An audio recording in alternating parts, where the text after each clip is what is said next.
السلام علیکم جی، lecture number 13 آج ہم اسٹارٹ کریں گے اور اس کے اندر ہم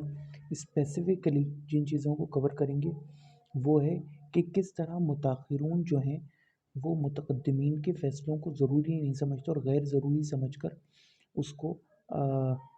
مطلب کہ خاطر بھی نہیں لاتے اور کہتے ہیں کہ لئی سبھی شئی، جبکہ ایسا کرنا صحیح نہیں ہے۔ وہ ہم پڑھیں گے تو یقیناً انشاءاللہ امثال سے اور زیادہ وہ چیز واضح ہوتی چلی جائے گی۔ تو ہم نے شروع کرنا تھا یہاں سے، ہاں، وقال عبداللہ، تو عبداللہ کہتے ہیں یہ امام احمد بن حنبل کے بیٹے ہیں۔ سمعت رجلا یقول لیحییٰ، میں نے سنا ایک آدمی کو کہ وہ یحییٰ ابن معین سے کہہ رہا تھا، تحفظ عن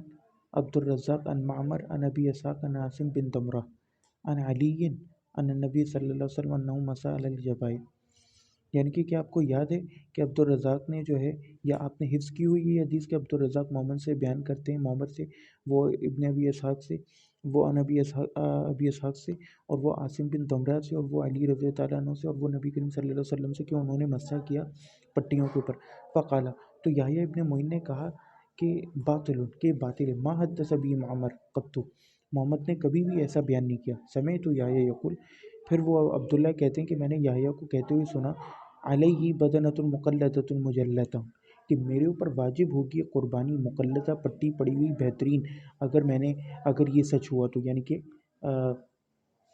عبد الرزاق نے معمر سے اس طرح کی کوئی چیز بیان کی ہو، یعنی محمد نے ابی اسحاق سے اس طرح کی کوئی روایت بیان کی ہو۔ ولو حدث بہذا عبد الرزاق، اور اگر عبد الرزاق نے اس طرح کی کوئی چیز بیان کی ہوئی، کانا حلال الدم، تو یہ پھر قربانی حلال ہو جائے گی یا خون حلال ہو جائے گا۔ من حدث بہذا عن عبد الرزاق، عبد الرزاق سے اس کو کس نے روایت کی ہے؟ قالوا لہو، تو ان سے کہا گیا فلان فلانی، فقال لا واللہ ما حدث به معمر، تو کہتے ہیں کہ نہیں، ایسا بالکل نہیں، ہرگز نہیں، واللہ معمر نے ایسا روایت نہیں کیا۔ وعلیہ حجۃ من ہاہنا، اور ان کے لیے جو ہے حج ہوگا یہاں سے، اگر انہوں نے بیان کیا ہو، یعنی المسجد الی مکہ، یعنی اس مسجد سے لے کے مکہ تک حج کرنا، یہ انہوں نے یعنی کہ ایک چیز نہ ہو سکتی ہے اس کے لیے بیان فرمائے اس طرح کا کلمہ، یعنی کہ وچ از نیئر امپاسبل، مستحیل۔ ان کا نام معمر حدث بھی، اگر معمر نے اس طرح کی حدیث روایت کی ہو، یا الامام احمد میں روایت سے آئی عبداللہ ان کے بیٹے سے۔ قلت، اور میں کہتا ہوں، وہذا اسناد لو طرح علی بعضهم ممن بعد المقدم ما تردہ فی قولی هذا اسناد حسن، اور اگر یہ سند پیش کی جاتی نقات کے اوپر جو آج کل کے زمانے کے ہیں، تو وہ کوئی تردد نہیں کرتے کہنے میں کہ حاضر اسناد حسن، کہ اسناد صحیح ہے، کیونکہ اس کے اندر عبد الرزاق ہوا امام، یہ مصنف ابن عبد الرزاق کے امام ہیں، وہ ہوا اروان ناسی عن معمر، اور انہوں نے بہت ساری روایتیں کی ہیں معمر سے، وہ معمر امام و ابو اسحاق امام، اور جبکہ معمر بھی جو ہیں وہ امام ہیں بڑے ثقہ، اور ابو اسحاق بھی امام ہیں، وہ عاصم بن دمرہ لا باسا بھی، اور عاصم بن دمرہ کا جہاں تک تعلق ہے تو ان کے اندر تو کوئی حرج ہی نہیں ہے، وہ علی صحابی، اور علی جو ہیں وہ صحابی ہیں، وذکر ابن رجب روایت ابی اسحاق، اور ابن رجب نے ابن اسحاق کی روایت نقل کی عن الاسود عن عائشہ قالت، انہوں نے کہا کہ کانا نبی صلی اللہ علیہ وسلم ینام وہو جنب ولا یمس ماء،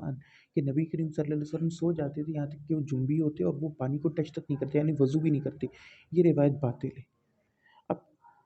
دیکھیے یہاں سمجھنے کی بات یہ ہے کہ عبد الرزاق جو تھے نا، مصنف ابن عبد الرزاق والے، ان کو آخری عمر میں اختلاط کا مسئلہ ہو گیا تھا، اور یہ چیزیں صرف ائمہ نقاد اور مقدمین جانتے تھے، تو لہٰذا وہ بہت ساری غلطیاں کرنے لگے تھے، کسی سند کو کسی کے ساتھ پیش کر دیتے تھے متن کے ساتھ۔ اب بظاہر سند بالکل صحیح ہے، لیکن اس کے اندر پرابلم آ گیا ہے، اور وہ کیا ہے کہ یہ ایک چھپی ہوئی علت ہے جو صرف متقدمین کو معلوم تھی، بعد والے لوگوں کو نہیں معلوم ہوتی۔ اگر انہیں پتہ چل بھی جائے تو وہ کہہ دیتے ہیں اپنی کم علمی کی وجہ سے کہ یہ کوئی چیز نہیں ہے، اس کی کوئی حیثیت نہیں ہے، اس کی کوئی اہمیت نہیں ہے، تو ایسا کہنا صحیح نہیں ہے۔ تو اس روایت میں بھی یہی ہوا ہے کہ اس روایت کو کبار اور کثیر محدثین نے ضعیف کہا ہے۔ وہذا الحدیث مما اتفق ائمۃ الحدیث من السلف، اور یہ وہ حدیث ہے، پھر وہ کہتے ہیں ابن رجب کہ یہ وہ حدیث ہے کہ جس پر اتفاق کیا ہے ائمہ حدیث نے سلف میں سے، علی انکار ہی علی ابی اسحاق، کہ انہوں نے ابن ابی اسحاق پر انکار کیا ہے۔ وقال احمد بن صلی المصری الحافظ، احمد بن صلی المصری الحافظ کہتے ہیں لا یحل ان یربا حاضر الحدیث کی، اس حدیث کو روایت کرنے کی اجازت نہیں ہے، یعنی انہ قطع مقطوع بھی، کہ یہ ایک خطا ہے مقطوع، بہت زبردست، فلا تحل روایتہ من دون بیان علتی، اور حلال نہیں ہے اس کا روایت کرنا سوائے اس کے کس کی علت بھی ساتھ میں بیان کی جائے۔ واما الفقہاء المتاخرون، اور جہاں تک فقہ متاخرین کا تعلق ہے، فکثیر منہم نظر الی ثقۃ رجالی، تو ان میں سے اکثر نے جو ہے وہ اس کے رجال کے ثقات ہونے کی طرف نظر کی، فظن صحتہ، اور انہوں نے اس کی صحت کے اوپر حکم لگا دیا۔ وہؤلاء یظنون ان کل حدیث رواہ ثقۃ فہو صحیح، پھر وہ کہتے ہیں کہ اکثر جو متاخرین ہیں وہ بس حدیث کو ہی سمجھتے ہیں کہ اس کے ثقہ راویوں کی طرف نظر دوڑائی اور یہ کہہ دیا کہ فہو صحیح و صحیح، ولا یتفطنون لدقائق علم علل حدیث، اور وہ اس پر فن نہیں رکھتے، مہارت نہیں رکھتے کہ وہ دقیق یعنی گہرائی میں جائیں علم حدیث کی اور علم علل حدیث کی اسپیشلی۔ وفاقہم وفا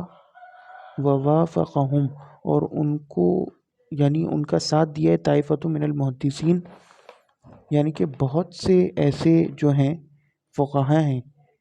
یعنی تو فقہاء کی بات ہو رہی تھی کہ متاخرین میں سے جنہوں نے جو صرف صحت دیکھتے ہیں راویوں کے ثقہ ہونے کو اور علم علل کی طرف رجوع نہیں کرتے، اور انہی کی پیروی کیے بہت سے متاخرین محدثین نے بھی، طائفۃ من المحدثین المتاخرین کالطحاوی، جیسے کہ طحاوی والحاکم والبیہقی، یہ آپ کو شرح صحیح بخاری میں ابن رجب کی مل جائے گی۔ قلت، اور میں کہتا ہوں، حدیث و ابی صاحب اطبق المتاخرون التصحیح، کہ اس کے اوپر ٹھپا لگا ہے تمام متاخرین نے ابی صاحب کی روایتوں پہ کہ وہ صحیح ہے۔ فیا غربت الحدیث و اہلی، یہ انہوں نے غم کے ایک لہجے میں کہا ہے کہ کیسی عجیب بات ہے کہ اہل حدیث اور حدیث کا علم جو ہے وہ غریب ہو گئے، یعنی معدوم ہو گئے، اس کی طرف کوئی توجہ ہی نہیں کرتا۔ یہاں اہل حدیث سے مراد محدثین کی جماعت فرقہ اہل حدیث نہیں۔ قال ابو محمد عبد الرحمن بن ابن حاتم، کہ ابو عبد الرحمن ابن ابی حاتم کہتے ہیں وسمعت ابی یقول، کہ میں نے اپنے باپ کو کہتے سنا، قال عبد الرحمن ابن مہدی، کہ وہ کہتے تھے کہ عبد الرحمن ابن مہدی کہتے ہیں انکارنا الحدیث عند الجہال کہانا، کہ اگر ہم کسی حدیث کا انکار کریں تو جہال جاہل لوگ ہیں وہ کہتے ہیں کہ یہ تو کہانت کا علم ہے۔ العلل ابن ابی حاتم میں آپ کو مل جائے گی۔ کہانت یعنی کہ اٹکل پچو دوڑانا، کوئی جادو سے بات معلوم کرنا، کیونکہ وہ اس چیز پر دسترس نہیں رکھتے جس پر ہم رکھتے ہیں، یعنی علل حدیث پر، نہ انہوں نے اتنی کتابیں پڑھی ہیں، نہ علم حاصل کیے، تو وہ کہہ دیتے ہیں کاہنوں والی باتیں، اور شاید انہوں نے بس اس کے اوپر ایک فلائنگ اسٹیٹمنٹ دے دیا تو بس بات ختم ہو گئی۔ یہ فلائنگ اسٹیٹمنٹس نہیں ہیں، اس کے پیچھے پوری کہانیاں چھپی ہوتی ہیں۔ قلتو، پس میں کہتا ہوں فانظر کیف سماہم جہالا رحمہ اللہ، کہ انہوں نے کس طرح ان لوگوں کو جاہل کہا ہے۔ آپ اس بات پر غور کیجئے کہ عبد الرحمن ابن مہدی نے کس طرح ان کو جاہل کہا ہے۔ وَكَم مِّنْ عِلَّةٍ يَقِفُ عَلَيْهَا مَن